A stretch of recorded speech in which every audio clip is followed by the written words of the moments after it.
Hello student, आज मैं आपको इनकम टैक्स के टॉपिक रेजिडेंशियल स्टेटस के बारे में जानकारी दूंगा। 3 कैटेगरी में डिवाइड किया गया है यहाँ पर पर्सन को। पहले पर्सन को साधारण निवासी माना गया है।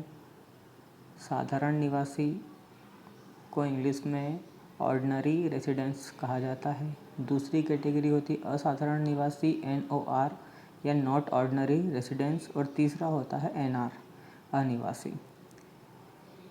जब भी हम इसके सम की कैलकुलेशन करते हैं, इसके सवाल करते, तो इनको उन्होंने 4 तरीके से डिवाइड किया गया है कि किसकी इनकम को कहाँ लिखना है, कब हम साधारण निवासी केस में इनकम लिखेंगे, कब असाधारण में लिखेंगे, कब अनिवासी में, कब केवल एक में आएगी, कब 2 में आएगी या कब तीनों में आएगी। तो पहला पॉइंट आपको याद रखना है, अगर इंडिया लिखा हुआ आ जाता है, रिसीव इन इंडिया या अकर्ड फ्रॉम इंडिया, तो आपको तीनों में अमाउंट शो ऑफ करनी है, पहले, दूसरे और तीसरे, मतलब ऑर्डिनरी, नॉट ऑर्डिनरी और NR।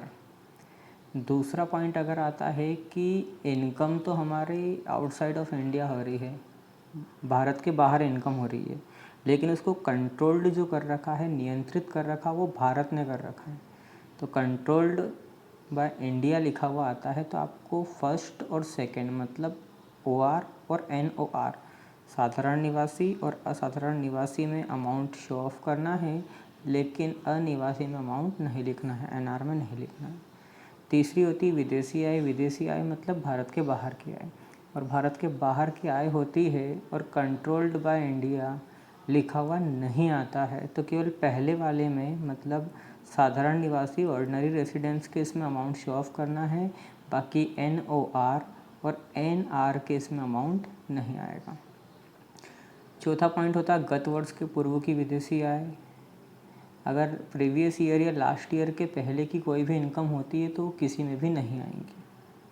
इसके अलावा कभी कभी क्वेश्चन में पार्टनरशिप की इनकम, कंपनी का डिविडेंड, इस तरीके के पॉइंट आते हैं, तो वो भी हम इसमें शो ऑफ नहीं करते हैं, किसी भी कॉलम में वो अमाउंट नहीं लिखाएगा। गिफ्ट की इनकम आता है तो गिफ्ट की इनकम भी इसमें नहीं लिखी जाती है।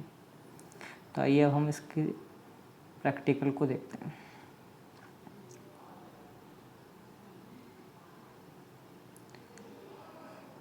जैसे यहाँ पर क्वेश्चन नंबर 9 दे रखा है, श्री विकास बत्रा जो कि भारतीय नागरिक हैं, जो रेसिडेंस स्टेटस है उसका वो इंडिया का है, कि गत वर्ष 18-19 की आय का विवरण दे दिया है आपको, लास्ट ईयर की 18-19 की इनकम दी है।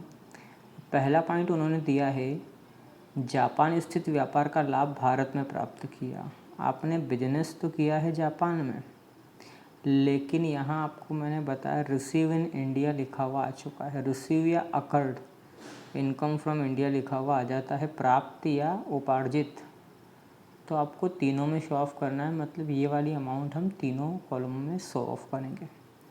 दूसरा पॉइंट है, बांग्लादेश स्थित मकान संपत्ति से आय भारत में प्राप्त की। यहाँ पर भी सेम पहले क्वेश्चन के जैसे, ये प्राप्त कहाँ की, भारत में, receive in India, receive in India है, तीनों में आपका अमाउंट आएगा।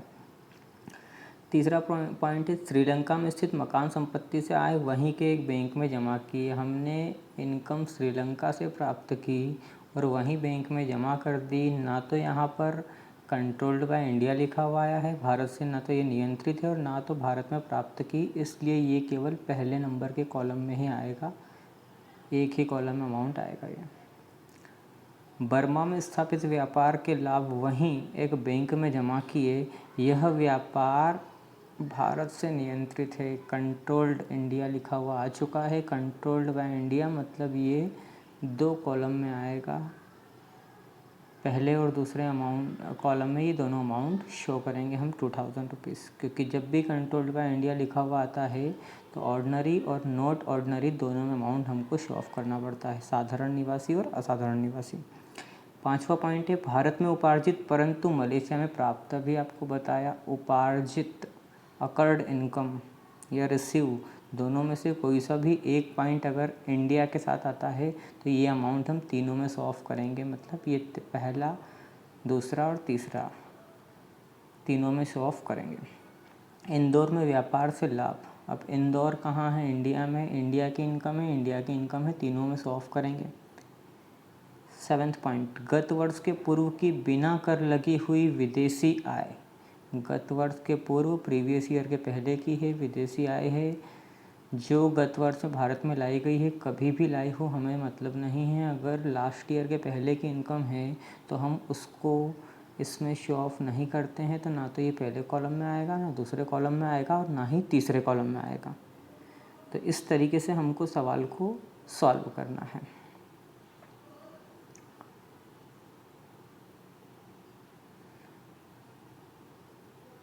अब देखिए, जैसे हमने पहला पॉइंट देखा था, profit from business in Japan, Japan लेकिन रिसीव इन इंडिया लिखा हुआ आया है, और रिसीव इन इंडिया लिखा आया है, इसलिए हमने फर्स्ट, सेकेंड और third, ordinary residence, not ordinary residence और NR नॉन रेसिडेंट, तीनों में अमाउंट शो ऑफ करा। सेकेंड पॉइंट भी सेम है, रिसीव इन इंडिया लिखा है, income from house property in Bangladesh, receive in India first, second, third, तीनों में अमाउंट आएगा। थर्ड पॉइंट है income from house property in Sri Lanka deposit in a bank. आपको यहाँ पर कहीं से कहीं तक ना तो रिसीव इन इंडिया है, ना अकर्ड इन इंडिया है और ना कंट्रोल बाय इंडिया है। तो जब ये तीनों पॉइंट ही नहीं आते हैं तो केवल फर्स्ट वाले में अमाउंट आपको शो ऑफ करना है, सेकेंड और थर्ड में अमाउंट नहीं आएगा। फोर्थ पॉइंट है profit from business in Burma. आपको प्रॉफिट हुआ है बर्मा से, यहाँ ब्रैकेट में लिखा controlled by India. Controlled by India जब लिखा हुआ आता है तो फर्स्ट और सेकंड दोनों में अमाउंट हमको शो ऑफ करना है। फिफ्थ पॉइंट है आपका इनकम अकर्ड। अकर्ड इनकम आ चुका है, उपार्जित, उपार्जित में भी तीनों में अमाउंट हमको शो ऑफ करना है। इसके बाद है profit from business in Indore. Indore में बिजनेस किया है, इंदौर इंडिया में, मतलब इनकम भी इंडिया की हुई है और इनकम इंडिया की हुई है, इसलिए तीनों में अमाउंट आएगा। उसके बाद है पास्ट अनटैक्सेड फॉरेन इनकम। पास्ट है और फॉरेन इनकम है तो प्रीवियस ईयर के पहले की जो भी इनकम होगी उसमें हम किसी में भी अमाउंट शो ऑफ नहीं करते हैं। इस तरीके से हमको रेसिडेंशियल स्टेटस के तीनों पॉइंट के सवाल करने हैं।